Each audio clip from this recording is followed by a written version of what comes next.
ओम श्री गणेशाय नमः। ओम श्री गणेशाय नमः। ओम श्री गणेशाय नमः। ओम नमः शिवाय। ओम नमः शिवाय। ओम नमः शिवाय। देवियों, सज्जनों, भक्तों, दोस्तों, सभी को मेरा नमस्कार। साथियों, अभी तक आपने सुना शिव महापुराण का विंध्येश्वर संहिता। अब शुरू करते हैं रुद्र संहिता।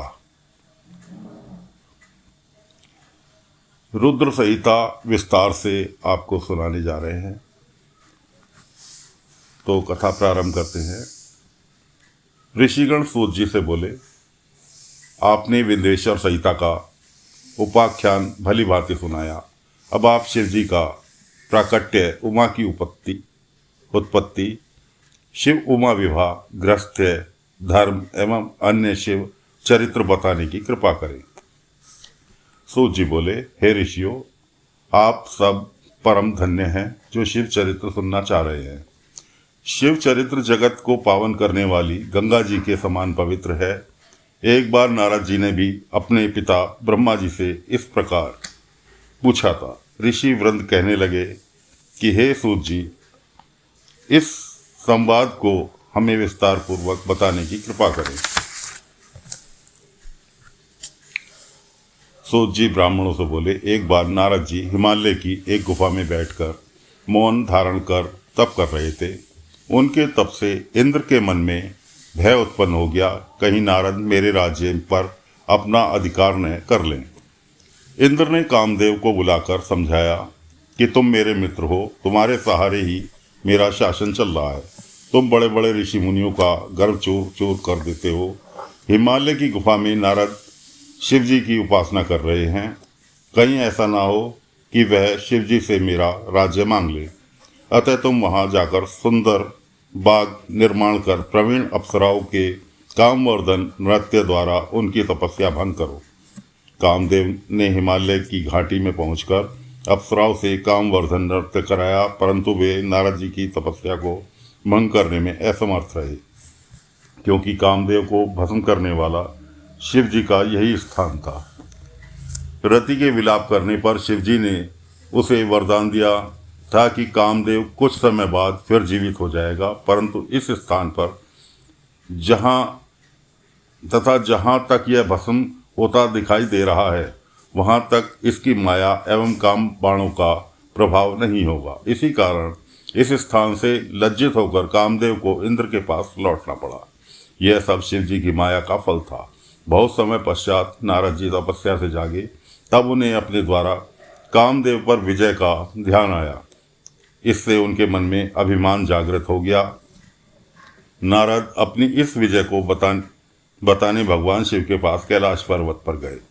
नारद जी ने शिव जी को प्रणाम किया और गर्व से भरकर कामदेव पर अपनी विजय का समाचार उन्हें सुनाया। शिव जी ने नारद को प्रशंसा की और बोले, हे नारद, तुम धन्य हो, परंतु इस प्रसंग को अन्य देवी देवताओं से मत कहना, विशेषकर विष्णु जी को मत बताना, परंतु शिव जी की माया को कौन टाल सकता है।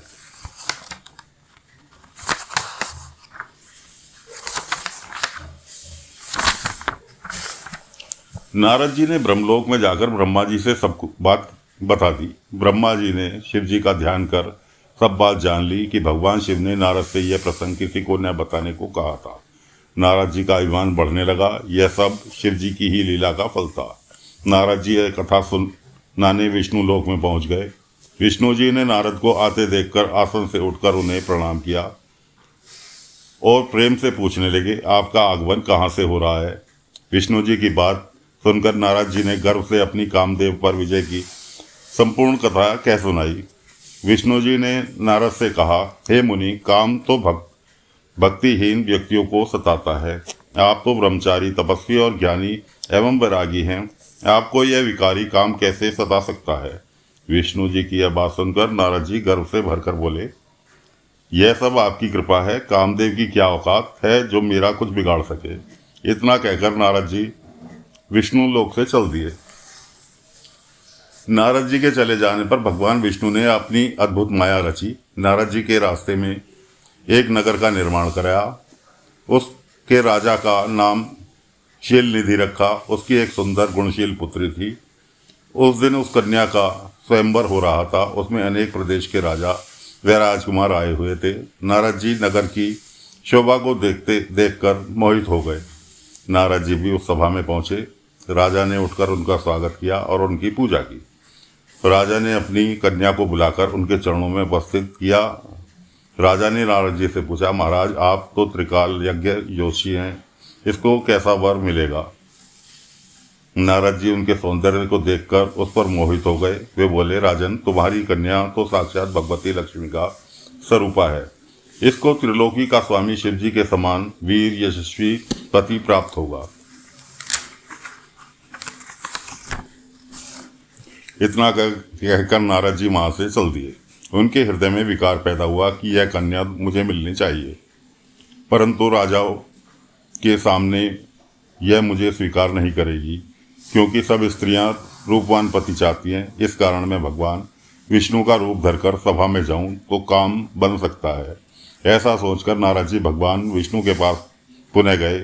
उन्होंने भगवान विष्णु को नमस्कार करके शीलनिधि की कन्या के बारे में बताया। मैं उसे पाने की इच्छा से आपके पास आया हूँ, आप मुझे अपना रूप प्रदान करने की कृपा करें। भगवान विष्णु ने कहा, हे नारद आप वहाँ पहुँचे, मैं तुम्हारा हित करूँगा। वहाँ पहुँचने पर भगवान विष्णु ने नारद को अपना रूप न देकर उन्हें वानर का सा मुख प्रदान किया। हरि वानर के भी कहते हैं। इस तरह भगवान ने यहाँ भक्त का हित भी किया तथा झूठे भी नहीं बने। वहाँ नारद जी राजाओं की सभा में बैठकर प्रसन्न होने लगे। वे अपने को इंद्र के समान शोभा वाला समझकर ऐंठ कर बैठ गए। वहाँ पर 2 रुद्रगण भी ब्राह्मण के वेश में उपस्थित थे। वे नारद जी की रक्षा करने के लिए उपस्थित थे। नारद जी के वानर रूप को केवल कन्या ने ही देखा था, इस वेश को रुद्रगण भी जान गए थे। वे उनकी हंसी उड़ाने लगी। जब कन्या स्वर्ण की जयमाला लेकर स्वयंवर में उपस्थित हुई तो नारद को देखकर क्रोधित हो गई। उसने नारद जी की तरफ मुंह उठाकर भी नहीं देखा। वहां राजा के वेश में विष्णु जी भी उपस्थित थे, जो कन्या को विवाह करके ले गए। रुद्रगणों ने नारद जी से कहा, आप दर्पण में जाकर अपना चेहरा देखो, जो वानर का सा बना हुआ है। जब नारद जी ने अपना मुख दर्पण में देखा तो क्रोध से भरकर उन्होंने रुद्रगणों को श्राप दे डाला कि तुमने मेरी हंसी उड़ाई है, अतः दोनों राक्षस बन जाओ। रुद्रगण चुपचाप श्राप को ग्रहण करके शिवलोक को चले गए। नारद जी शिव जी की माया को न समझकर क्रोध में भरकर जल में अपनी परछाई देखकर विष्णु जी के पास गए और क्रोध में भरकर बोले, तुम दुष्ट कपटी और मलिन मन वाले हो। तुम दूसरों को सुखी होता नहीं देख सकते। तुम पूरे मायावी हो, तभी तो तुम्हें मोहिनी रूप रख कर दैत्यों को अमृत पिलाया और कलश छीन लिया गया। तुमने मुझे स्त्री कलेश से दुखित किया है और स्वयं कपट पूर्वक राजा का रूप धारण कर लिया, अतः तुम मनुष्य रूप में राजा बनकर स्त्री कलेश से दुखी होगे। तुमने मेरा वानर का मुख किया है, अतः वानर ही तुम्हारी सहायता करेंगे। विष्णु भगवान ने शिव जी की कृपा से यह श्राप स्वीकार कर लिया। जब शिव जी की माया का पर्दा हटा तो विष्णु जी के साथ जो कन्या थी वह अदृश्य हो गई। नारद एवं विष्णु जी अपने असली रूप में परिणित हो गए। अब नारद जी को ज्ञान हुआ तो वे पश्चाताप करने लगे और भगवान विष्णु के चरणों में गिरकर क्षमा मांगने लगे। भगवान विष्णु ने नारद जी को उठाकर प्रेम पूर्वक हृदय से लगा लिया और बोले, हे नारद, तुम चिंता न करो, तुम्हें अभिमान ने घेर लिया था। तुमने शिव जी की आज्ञा का पालन नहीं किया था, यह उसी का फल है। यह सब शिव जी की इच्छा का फल है। अब तुम शिव जी के 100 नामों का प्रेम सहित जाप करो, इससे तुम्हारे सभी पाप समाप्त होंगे। तो साथियों, इस प्रकार रुद्र संहिता का यहाँ विराम देते हैं। अगली कथा लेकर अगले अंक में फिर हाजिर होंगे। तब तक के लिए आज्ञा दीजिए। ओम नमः शिवाय, ओम नमः शिवाय, ओम नमः शिवाय, ओम नमः शिवाय।